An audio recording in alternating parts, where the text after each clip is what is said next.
Number two is, map out assets, or on the other side, you could say asset mapping. Too often, what does not happen is very clear conversation for us to understand what does everyone have to bring to the table.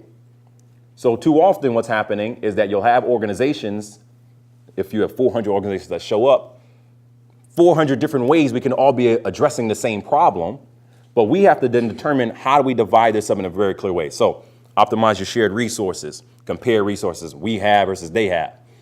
There has to be a selflessness for long-term ability for a resistance to sustain itself. So we may have expertise in 8, 10, 15 different things, but we're going to focus on these 2 so that you focus on 3 and 4, and then you focus on 5 and 6.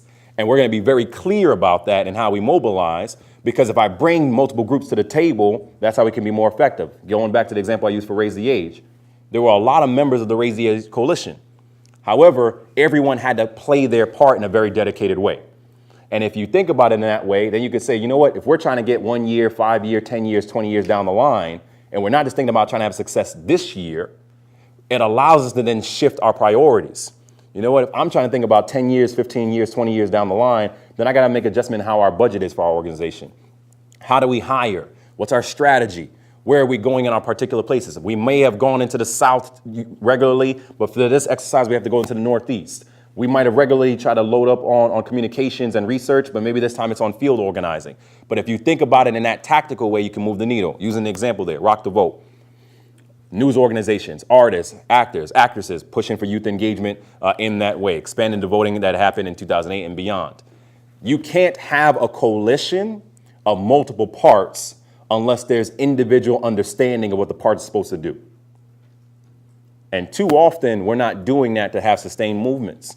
We'll leave from tonight. This will be the end of the resistance school for tonight. But the reality is there are going to be multiple forms of resistance that are going to pop up even when there's not a school. And so the questions then have to be, okay, how do our organizations stay engaged and stay a part of this process? Well, then what do we need to do? We first have to identify the gaps in our resources. We got to use that opportunity for additional partnerships. We have to be more honest with ourselves of what we don't have.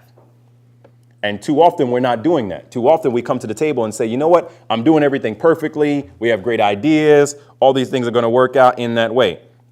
The best example I've done for this recently, I've said to folks, you can have that level of conversation and believe that you're perfect and you'll be alone.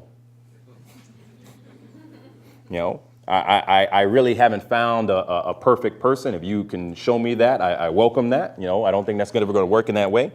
But there's the understanding, some of y'all chuckling. Don't chuckle in your relationships doing that. That would be a little awkward. We don't want that right now.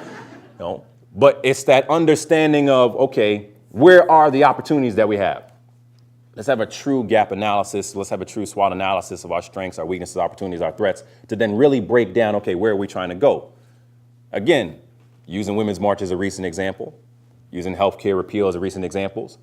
They didn't just show up that day and have a march. You're not going to be successful just showing up that day. There's plenty of legwork that has to happen, and it's an understanding, you know what? I don't have this resource. I got to find who does. Maybe it's communications, maybe it's fundraising, maybe it's voter protection, maybe it's legal, but I have to have someone really break down for me, how do we achieve this?